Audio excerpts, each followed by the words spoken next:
What's the meaning of albatross?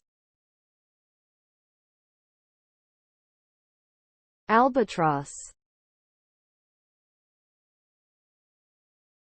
Albatross.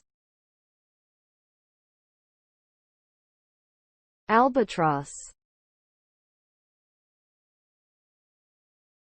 Albatross.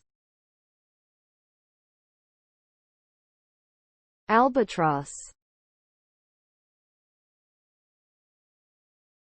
The word albatross refers to a large seabird with long wings and a hooked beak that is found primarily in the Southern Ocean. It is also used as a metaphor to describe a burden or obstacle that someone has to carry around, often due to previous mistakes or misfortunes.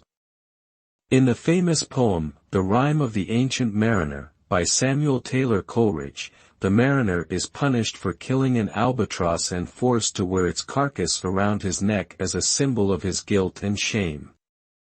The term albatross can thus be seen as a warning against the consequences of one's actions.